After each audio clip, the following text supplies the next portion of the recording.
Rain hammered the cracked pavement as Lila Monroe pressed her daughter's hospital discharge papers against her chest. The ink was already bleeding through, just like the medical bills bleeding her bank account dry. 30 days until eviction. 30 days until she failed the only person who mattered. The black car appeared from nowhere, sleek as a predator. It stopped inches from where she stood, frozen at the crosswalk, water splashing her worn shoes. The rear window rolled down, revealing a face that belonged on magazine covers, not in her collapsing world. "Get in!" Lila stared at Nathan Pierce. She'd seen him once before, 6 months ago, during her last freelance job photographing a charity gala. He'd been surrounded by security, untouchable, carved from ice and money. Now he sat alone, those steel-gray eyes locked on her with unsettling focus. "I don't know you. You took my photograph. March 15th. Foundation Gala." His voice carried no warmth, only certainty. "You're talented. Wasted." Anger flared through her exhaustion. "Thanks for the career advice. I'm fine." "You're drowning." He leaned forward, and she caught the scent of expensive cologne mixing with leather. "I need a personal photographer. Private events, confidential projects. $50,000 a month. Housing included." The number punched the air from her lungs. "Enough to save everything. Enough to be impossible. What's the catch?" "Complete discretion. Complete availability. You live on my estate. Your daughter receives private education and full medical coverage." Lila's hands trembled. He knew about Maya. He'd investigated her, peeled back her life like layers of rotting wood to find the desperation underneath. "Why me?" "Because you're desperate enough to say yes, and skilled enough to be useful." Nathan's gaze never wavered. "Because you have something to lose, which makes you controllable." The brutal honesty should have sent her running. Instead, she thought of Maya's smile, of the eviction notice, of the crushing weight of being 27 and losing at life. "When do I start?" "Tonight. My driver will collect you at 8. Bring only what matters." The window rose, sealing him back into his climate-controlled fortress. The car disappeared into traffic, leaving Lila standing in the rain, wondering if she'd just made a deal with the devil or grabbed the only lifeline in a drowning world. Her phone buzzed.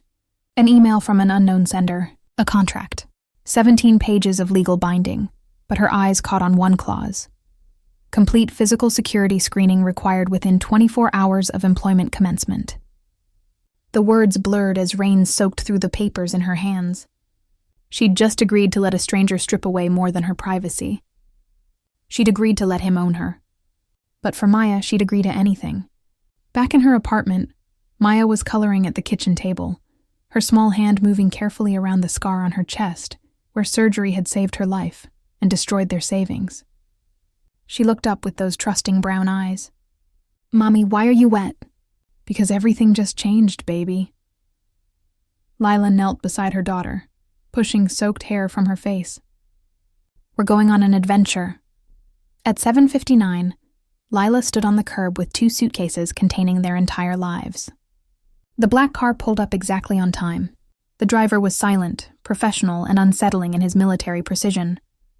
They drove for 40 minutes, leaving the city's grime behind for manicured estates hidden behind stone walls.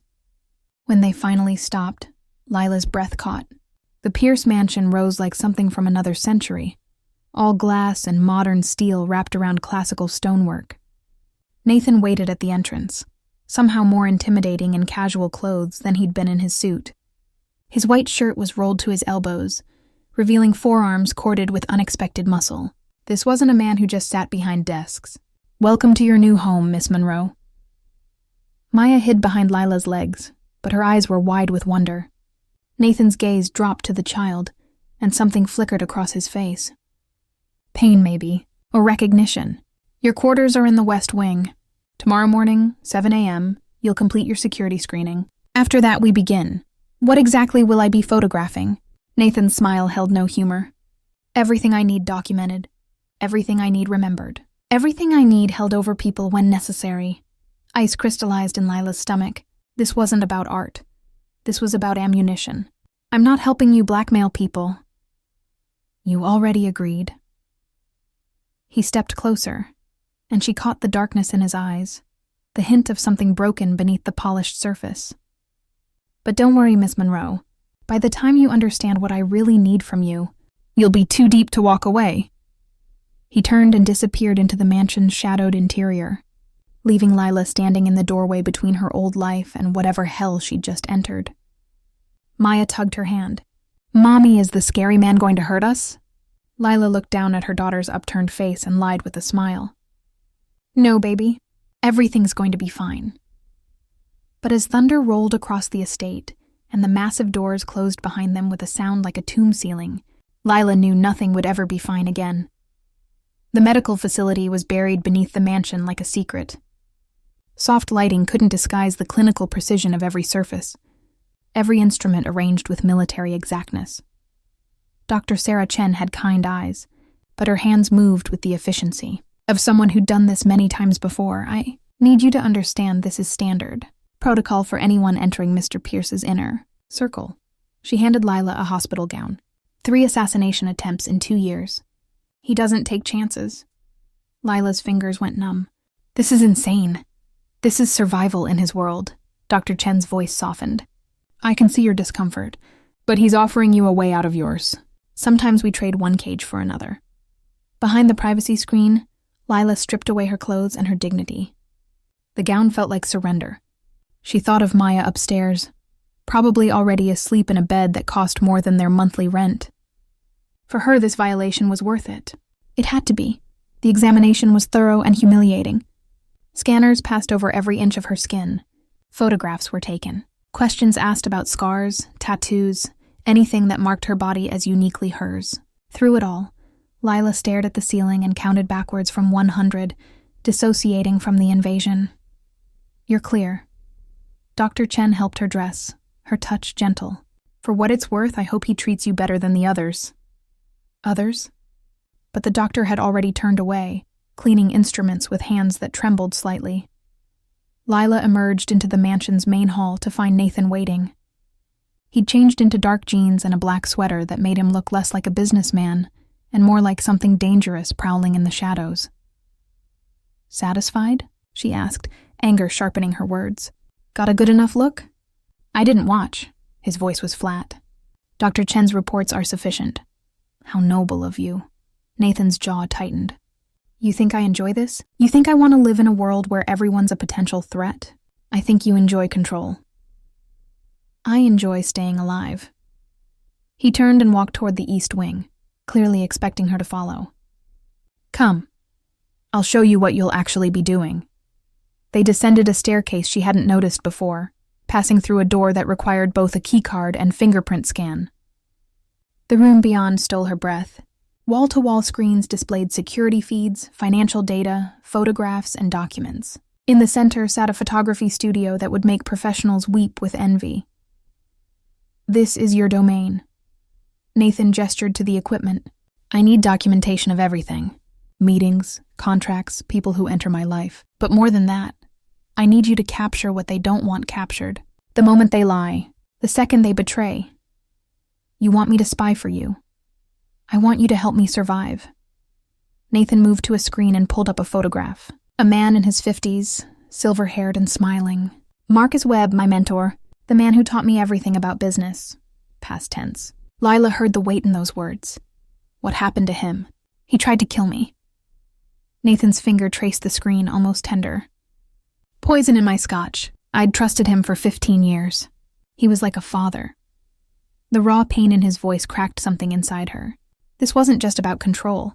This was about a man who'd learned that trust was a weapon turned against him.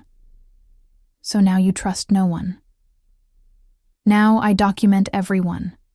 Nathan turned to her, and she saw past the ice to the wound beneath. "You'll photograph my business partners, my associates, anyone who gets close. You'll capture the micro-expressions, the tells, the moments before they strike. You'll help me see the knife before it finds my back. That's not photography. That's paranoia. Paranoia kept me breathing." He moved closer, and she caught the scent of cedar and something darker, like smoke. "But I'm tired, Miss Monroe. Tired of sleeping with one eye open. Tired of wondering which hand will hold the poison. You and your daughter, your civilians, innocents. Maybe having you here will remind me what that feels like."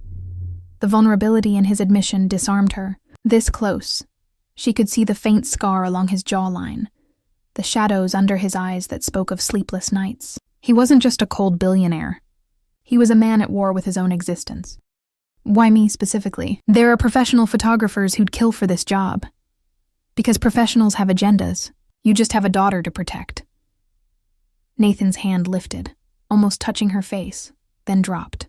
Because when I saw you at that gala, taking photographs of people who didn't know they were being truly seen, I recognized something in your eyes. You understand what it means to be invisible while watching everything. The accuracy of his observation struck deep. She'd spent years being overlooked, dismissed, invisible to everyone except Maya. He'd seen that in a single glance. And if I refuse to help you weaponize my art, then you can leave. Tonight, I'll pay severance. You'll go back to your crumbling apartment and 30-day eviction notice. His eyes held hers, unflinching. I'm not a good man, Miss Monroe, but I'm the only option you have. The brutal truth settled between them like a blade. He was right. She was trapped by circumstance, by desperation, by the love of a child that made her willing to compromise everything. Fine.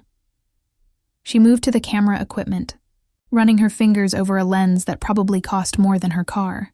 I'll be your eyes, but I want something in return. More money? Honesty. She turned to face him. If you're going to own my time, my skills, my life, then I want to know who you really are. Not the billionaire, not the paranoid survivor, the man underneath. Nathan's expression shifted, something almost like respect flickering across his features. That man's been dead a long time. Then show me his ghost.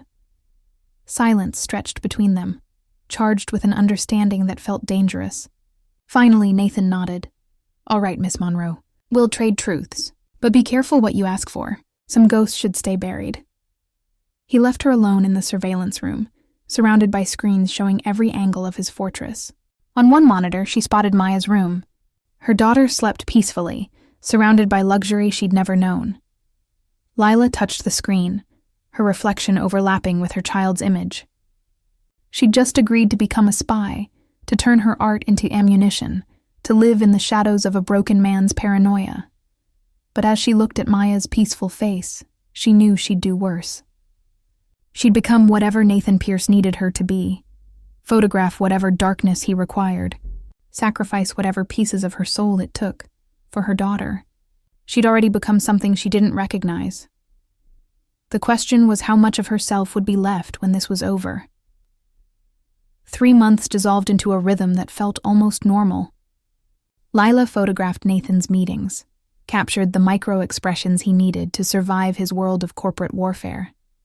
She learned to read the tells, the slight twitch before a lie, the forced smile before betrayal, the way people's eyes shifted when calculating advantage. But she also learned Nathan. How he took his coffee black at dawn while reading reports, how he spent every Tuesday evening in the mansion's library, surrounded by philosophy texts that seemed at odds with his ruthless reputation. How he'd stand at Maya's doorway sometimes, watching her sleep with an expression of profound loss. You had a daughter. The words escaped one night as they worked late in the surveillance room. Nathan's hand stilled over the keyboard. Outside, autumn rain drummed against bulletproof glass. Her name was Lily. His voice was careful, controlled. She'd be 8 now, past tense. The pain of it radiated through the room like heat. What happened? Car accident. 5 years ago, my wife was driving. Nathan's fingers resumed typing, but the motion was mechanical. They said it was quick, painless. People say a lot of comforting lies when they don't know what else to offer. Lila moved closer, pulled by the gravity of his grief. Is that why you hired me? Because Maya reminds you of her? Maybe. Nathan finally looked at her, and the raw honesty in his eyes stole her breath. Or maybe I hired you because watching Maya be loved the way I couldn't. Love Lily is the only penance I can manage. You weren't there when it happened. I was in Tokyo, closing. A deal worth $200 million. Bitterness saturated every word. I chose business over my family. I always chose business. And then I didn't have a family anymore. Lila's hand found his shoulder, the touch spontaneous and dangerous. Through the fabric of his shirt, she felt the tension in his muscles. the way he held himself like a man bracing for impact. "That's not your fault, isn't it?" Nathan's hand covered hers, and electricity sparked between them. "I built this empire on sacrifice. I just never thought the cost would be everything that mattered." His thumb traced her knuckles, a gesture so tender it felt like violence after months of professional distance. Lila should have pulled away, should have remembered that he was her employer, that this was a transaction, that getting close to a man this broken would only destroy them both. Instead, she leaned closer until she could see the flecks of amber in his gray eyes, until she could feel his breath against her skin. "Nathan, this is a mistake." But he didn't move away. "Probably. You should go.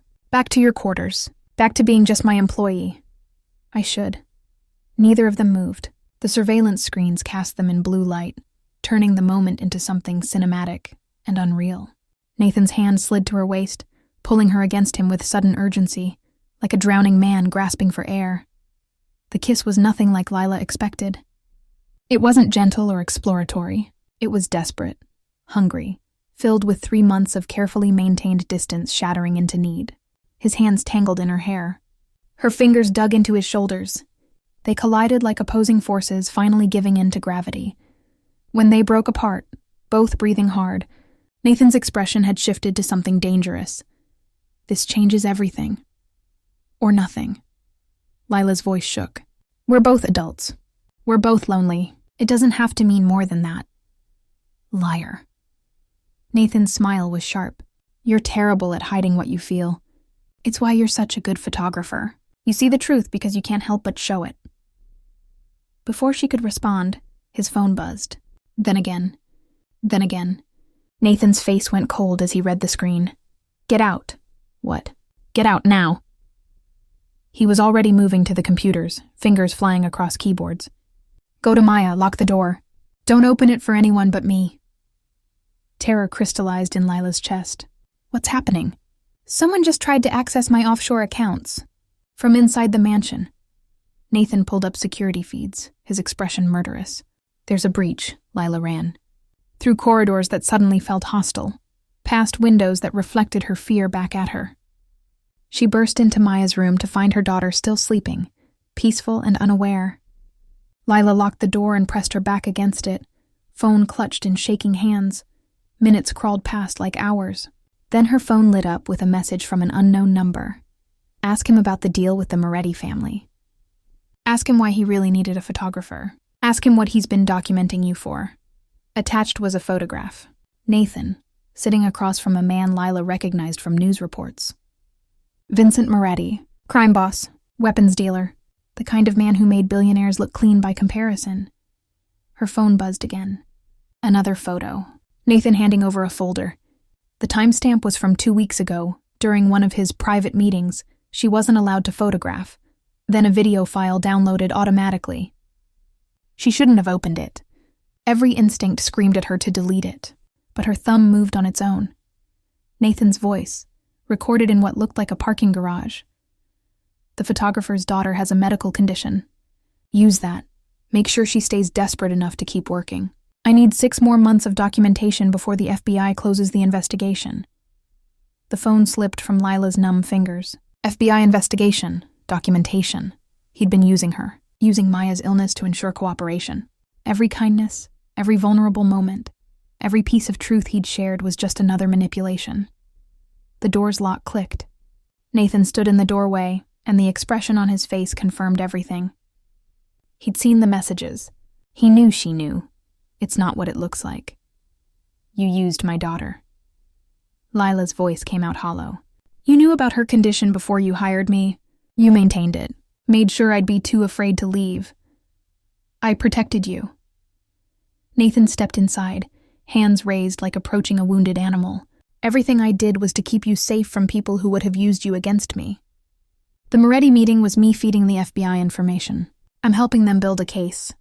"Liar." The word tasted like poison. "You're just a better liar than the others. You made me think you were broken, that you needed saving, that we were the same. We are the same." Desperation cracked through his control. "Lila, please. I couldn't tell you about the investigation. It would have put you in danger. But everything else was real. What happened tonight was real. You scripted every moment. She moved to shield Maya, placing her body between her daughter and this stranger she'd thought she knew. The vulnerability, the shared grief, the kiss, all of it designed to keep me compliant. No. Nathan's mask finally shattered, revealing something raw and terrified underneath. I never meant to care about you. That wasn't part of the plan. You and Maya were supposed to be tools, but somewhere in the last 3 months, you became the only real thing in my life. Footsteps thundered in the hallway. Security personnel appeared behind Nathan, weapons drawn. Sir, we've located the breach. It's Miss Monroe's laptop. Someone's been using her credentials to access your files. The room went silent. Nathan's eyes met Lila's, and she saw the exact moment he made a choice. The exact moment he decided whether to protect her or destroy her. Take her into custody. Separate mother and daughter. Full interrogation protocol. The words hit like bullets. Guards moved forward, and Maya woke up screaming. Lila fought, but hands locked around her arms, dragging her backward as her daughter cried for her. You bastard. Tears carved down her face. I trusted you. Nathan's expression was ice again. All vulnerability buried beneath the armor he wore against the world. That was your first mistake, Miss Monroe. As they dragged her from the room, Lila's last sight was of Maya reaching for her, sobbing, and Nathan standing motionless in the doorway, his face a mask hiding whatever remained of the man she'd thought she'd glimpsed beneath. The interrogation room was all concrete and cold light. Lila sat handcuffed to a metal chair, her wrists raw from struggling, her throat hoarse from screaming for Maya. 6 hours had passed. 6 hours of silence broken only by the hum of fluorescent lights and her own ragged breathing. When the door finally opened, it wasn't Nathan. The woman who entered wore an FBI badge and an expression that had seen too much. Miss Monroe, I'm Agent Torres. I need you to listen very carefully because your daughter's life depends on what happens in the next 5 minutes. Ice flooded Lila's veins. Where's Maya? Safe, with Child Protective Services. For now. Torres sat across from her, sliding a folder onto the table. But that changes depending on what you tell me about Nathan Pierce. I don't know anything. Then why did someone hack his systems using your credentials? Why did $600 million nearly transfer to an offshore account registered in your name? Torres opened the folder, revealing transaction records, account numbers, evidence of crimes Lila had never committed. From where I'm sitting, you're either a co-conspirator in the largest corporate espionage case this decade, or you're a patsy. Which one are you? Neither. I'm a photographer. I take pictures. That's all. You live in his house, sleep in his bed, have access to everything. Torres leaned forward, her voice dropping. Or maybe you're just a single mother who got desperate and made a deal with the devil. Maybe Nathan Pierce promised you the world, and all you had to do was help him launder money through fake employment. That's not what happened. Then tell me what did happen. The door opened again. Nathan entered, flanked by 2 men in expensive suits who radiated lawyer energy. He'd changed into a fresh shirt, every hair perfect. No trace of the man who'd kissed her 6 hours ago. Miss Monroe's interview is over. His voice carried absolute authority. She's been released into my custody. All charges dropped. Torres stood slowly, her expression murderous. You don't have that authority. Actually, I do. One of the lawyers placed documents on the table. Mr. Pierce's cooperation with your investigation is contingent on his staff's immunity. That includes Miss Monroe. It's all in the agreement your superiors signed 3 hours ago. This is obstruction. This is me protecting an innocent woman who was targeted because of her association with me. Nathan's eyes finally met Lila's, and something in them made her breath catch. The breach came from outside. Someone hacked her laptop to frame her. We've traced it to Victor Chen, Marcus Webb's former associate. He's been arrested. Torres glared at Nathan like she wanted to arrest him instead. This isn't over, Pierce. It never is. Nathan waited until she left, then looked at his lawyers. Give us the room. They exited in silence. Lila and Nathan sat alone in the interrogation room, the metal table between them like a border between warring nations. Maya? Upstairs. Mrs. Patterson's with her. She's fine. Nathan's fingers drummed the table. Scared but fine. You handcuffed me. You dragged me away from my daughter while she screamed. Lila's voice shook with barely controlled rage. You had your security terrorize a 6-year-old child. I had to make it look real. No apology in his tone. Victor Chen was watching through your laptop's camera. He needed to believe you were being arrested, that you were the fall guy. Otherwise, he would have disappeared, and we'd never prove his connection to the web assassination attempt. So you used me again. I protected you the only way I knew how. Nathan stood, pacing the small room like a caged animal. Chen wanted you dead, Lila. He tried to frame you so he could eliminate you before you could testify, making it look like you were arrested, isolated, vulnerable, that drew him out. My security team grabbed him 10 minutes after they took you from Maya's room. You could have told me the plan. Could I? Nathan spun to face her. Could I have told you to let men drag you from your daughter? To endure hours of interrogation? To live those moments thinking I'd betrayed you? Would you have been able to sell it? Or would Chen have seen through the performance and killed you both? The brutal logic of it hit her like cold water. He was right. She would have fought differently, acted differently, if she'd known. The terror had been real because she'd believed it was real. I hate you. The words lacked conviction. I know. Nathan moved to her, producing a key to unlock the handcuffs. His fingers brushed her abraded wrists, and he flinched at the damage. I hate myself too. For putting you through that. For not finding another way. For being the kind of man who calculates human suffering as an acceptable cost. Lila pulled her hands away, rubbing feeling back into them. The video. You talking about maintaining Maya's condition, making sure I stayed desperate. Fabricated. Deepfake technology. Chen had access to hours of my voice from recorded meetings. He created that to make you doubt me. Nathan's jaw tightened. But some of it was true. I did investigate your medical debt. I did use Maya's needs to ensure you'd take the job. I won't lie about that. I'm not a good man, Lila. I never claimed to be. Why tell me the truth now? Because I'm done lying to you. Nathan sank into the chair across from her, and suddenly he looked exhausted. Ancient. Chen's arrest closes the investigation. The FBI has what they need. You're free to leave. Take Maya. Take 6 months severance. Disappear into whatever life you want. Freedom. The word should have felt like relief. Instead, it felt like losing something she hadn't known she needed. Just like that? After everything, you're just letting me go. What else would you have me do? His laugh was bitter. Keep you prisoner? Force you to stay in a world that almost destroyed you? I may be a bastard, Lila, but I'm not that far gone. She should have stood, should have walked out and never looked back. Instead, Lila stayed seated, studying the man across from her. Beneath the tailored armor, she saw the truth. Nathan Pierce was offering her freedom, because keeping her would destroy whatever remained of his humanity. He was choosing her well-being over his own wants. Finally, actually choosing someone else first. What happens to you after I leave? I continue existing, building companies, making money, surviving. Nathan's smile didn't reach his eyes, same as I've done for 5 years. I'm good at surviving, but not living. Living died with Lily. Now I just endure. Lila's hand moved across the table, finding his. The touch was electric, dangerous, the physical manifestation of every unspoken thing between them. Nathan stared at their joined hands like he'd forgotten what human contact felt like.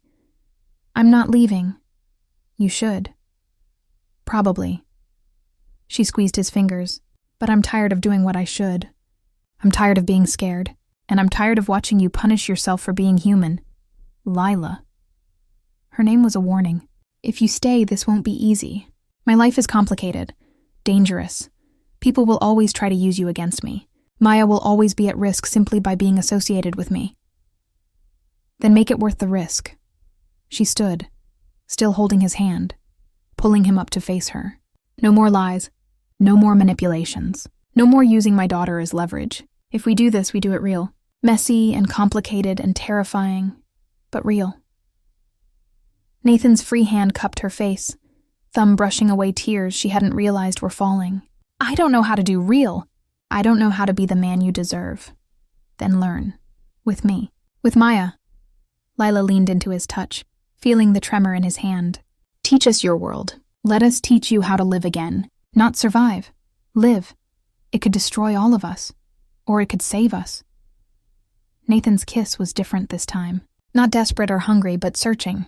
A question posed in the language of touch, asking if redemption was possible for a man who'd forgotten how to be redeemed.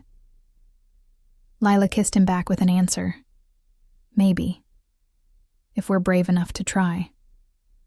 When they finally pulled apart, Nathan rested his forehead against hers, eyes closed, breathing like he'd just surfaced from drowning. I need to tell you something else. About the Moretti meeting. His voice was raw. I wasn't just helping the FBI. I was trying to find out who ordered the hit on my family 5 years ago. The car accident wasn't an accident. The words rewrote everything Lila thought she understood. What? Marcus Webb didn't act alone. Someone paid him. Someone wanted my wife and daughter dead to hurt me. Nathan's eyes opened, and the grief in them was bottomless. I've spent 5 years tracking the chain. Moretti is 3 steps from the person who gave the order, but getting to them means going deeper into darkness than I've ever gone. And you need a photographer to document every step. I need someone I trust, not to betray me when we find the truth. His hands framed her face, but asking you to walk into that darkness with me, asking you to bring Maya into a world where people murder children, that makes me a monster. Lila thought of her daughter sleeping upstairs, of the life they'd almost lost, of the man before her who was broken but trying desperately not to break anyone else. Then we'll be monsters together. But Nathan, when we find whoever ordered that hit, whatever you plan to do to them, I'm not photographing it. Some darkness even I won't document. I'm not planning to kill them. Nathan's smile was sharp as broken glass. I'm planning something much worse. I'm going to take everything they love and make them watch it disappear. I'm going to make them survive the same hell they put me through. Death would be mercy. The coldness in his voice should have terrified her. Instead, Lila understood it. This was a man who'd been denied justice for 5 years, who'd carried his grief like armor while hunting the people who'd stolen his world. All right. She stepped back, creating space between them. But we do this smart. We protect Maya first. Everything else comes second. Agreed. Nathan extended his hand formally, like sealing a contract. Partners? Lila took his hand, feeling the calluses on his palm, the strength in his grip, the tremor of vulnerability he couldn't quite hide. Partners. They stood in the interrogation room, hands clasped, making promises that would either save them or destroy everything they had left. 8 months later, the trail led to a waterfront estate in the Hamptons. Lila watched through her telephoto lens as Elizabeth Hartwell played with her grandchildren on manicured lawns, her silver hair catching afternoon sun. She looked like someone's kind grandmother, someone who baked cookies and knit sweaters. She was the woman who'd ordered the death of Nathan's wife and daughter. Got the shot? Nathan's voice was calm through the earpiece, but Lila heard the rage underneath. They'd spent months building the case, tracking money through shell corporations, connecting Elizabeth to Marcus Webb, proving that she'd orchestrated the hit because Nathan's company had outbid hers for a government contract worth billions. 2 lives, ended over money and wounded pride. I have it. Lila lowered the camera, her stomach twisting. Nathan, she's with her family. Children are present. I know. Through the surveillance van's window, she watched him standing at the estate's gates, hands in his pockets, looking like any wealthy visitor. That's the point. I want her to understand what she took from me. This was the moment Lila had been dreading, the moment Nathan's humanity collided with his thirst for vengeance. She'd watched him transform over these months, becoming something harder, colder, more dangerous.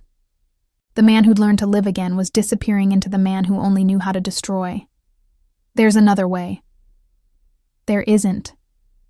Nathan started walking toward the house. Stay in the van, Lila. What happens next you don't document.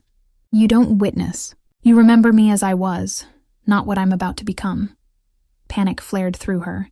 Nathan, wait. But he was already gone, striding toward the estate with the inevitability of a storm. Lila watched through the camera as Elizabeth noticed him. Watched recognition flash across her face, then fear. Good. Let her be afraid. Nathan and Elizabeth talked on the lawn, their conversation inaudible. Then Nathan handed her a folder. Elizabeth's face went white as she read, She gestured at her grandchildren, her daughter, her perfect life. Nathan just stood there, immovable, while she collapsed into understanding. Lila's phone buzzed. A text from Nathan. I'm giving her a choice. Prison or exile. She loses everything but keeps breathing. That's more mercy than she showed Lily. Tears blurred Lila's vision. This was Nathan's sacrifice. Not vengeance, but justice. Not murder, but mercy he didn't want to give. He was choosing to be better than his pain, even when every cell in his body screamed for blood. She texted back, "Come home. We're waiting." 10 minutes later, Nathan climbed into the van. His hands were shaking. Lila pulled him into her arms, and he broke finally, after 5 years of holding together. Great, wrenching sobs that came from somewhere deeper than grief. She held him while he shattered, whispering that he'd done the right thing, that Lily would be proud, that he didn't have to carry this alone anymore. I wanted to kill her. The confession was muffled against Lila's shoulder. I had the means, the opportunity. No one would have questioned it, but I kept seeing Maya's face, and I couldn't become the monster who'd make your daughter afraid of me. You're not a monster. Lila pulled back to look at him. You're a man who chose love over hate. That's called being human. It doesn't feel like enough. It's everything. They drove back to the city in silence, hands intertwined. The evidence they'd gathered was already being delivered to the FBI. Elizabeth Hartwell would spend the next decade in legal battles that would strip her of everything she'd built. She'd watch her empire crumble, her family's name destroyed, her legacy reduced to ash. She'd survive to see it all burn. Nathan had given her the same hell she'd given him, but he'd let her live through it. Back at the mansion, Maya ran to meet them, 7 years old now and radiant with health. The experimental treatment Nathan had funded was working. She'd grow up strong, whole, free from the shadow of illness that had haunted her early years. Mommy. Nathan, I drew you both! She held up a picture. 3 stick figures holding hands in front of a house. A family that shouldn't work, but somehow did. Nathan knelt to her level, and Lila watched him see his own daughter's ghost in Maya's smile. But this time the grief didn't swallow him.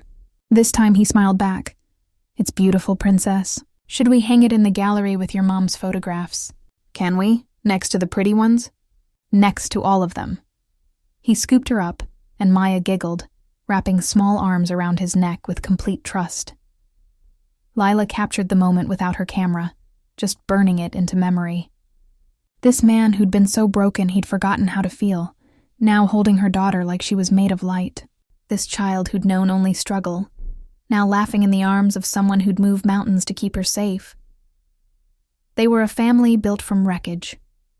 Imperfect, complicated, held together by choice rather than blood, but they were real. That night, after Maya was asleep, Lila and Nathan stood on the balcony overlooking the city.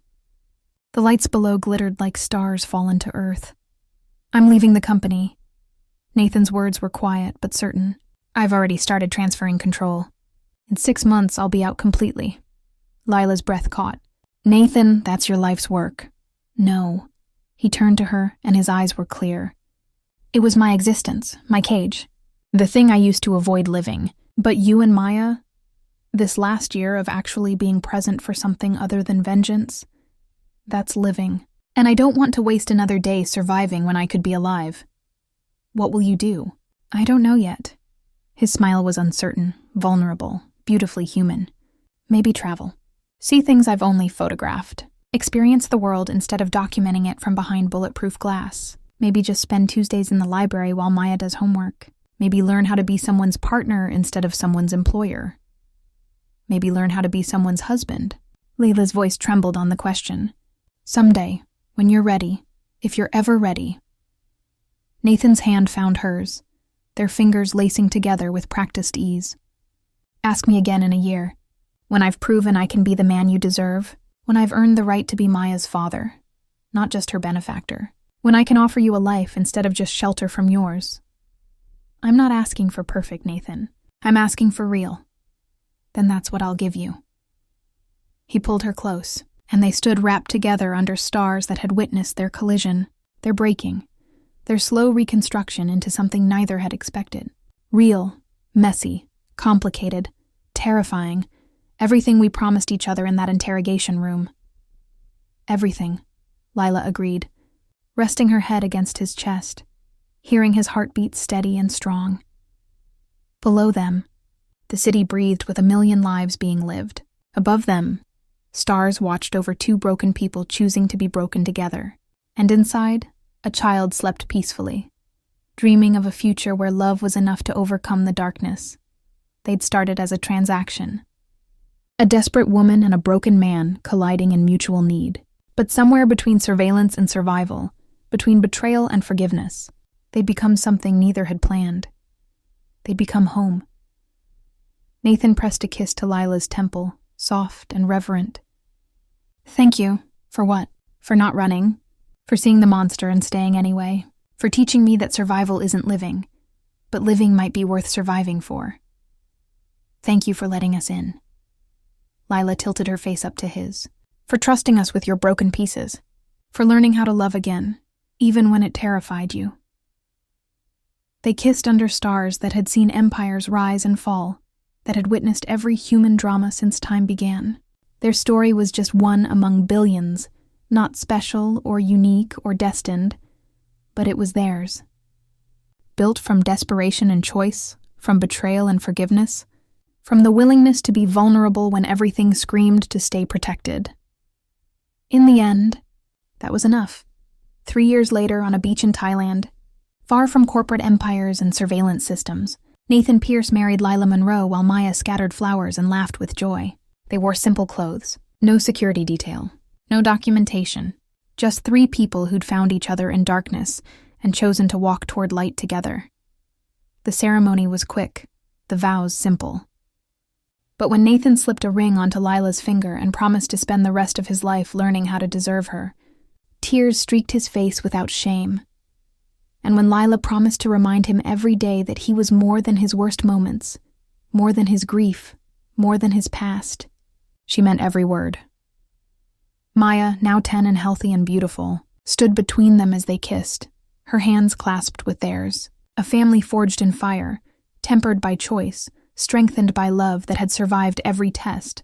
They weren't perfect. Nathan still woke sometimes from nightmares of losses he couldn't prevent. Lila still struggled with trusting that security could last. Maya still asked questions about why they lived so far from the mansion, why Nathan had given up his company, why they'd chosen simplicity over luxury. But every morning, they chose each other. Every day they built something real from the ruins of what they'd been. Every night, they fell asleep tangled together, proof that broken things could be beautiful when held with care. As sunset painted the sky in gold and amber, Lila photographed her family without picking up a camera. She simply watched, Nathan building sandcastles with Maya, both laughing as waves destroyed their creation, both immediately starting to build again. Some things weren't meant to be documented. Some moments existed just to be lived. And for the first time since accepting that mysterious job offer in the rain, Lila felt completely, perfectly free. The cold billionaire who couldn't let her go had learned instead to hold her gently. The desperate woman who'd sold her soul for survival had discovered it was never lost, just waiting for someone to remind her of its value. Together, they'd survived the darkness and found light. That was their ending. That was their beginning. That was enough. The end.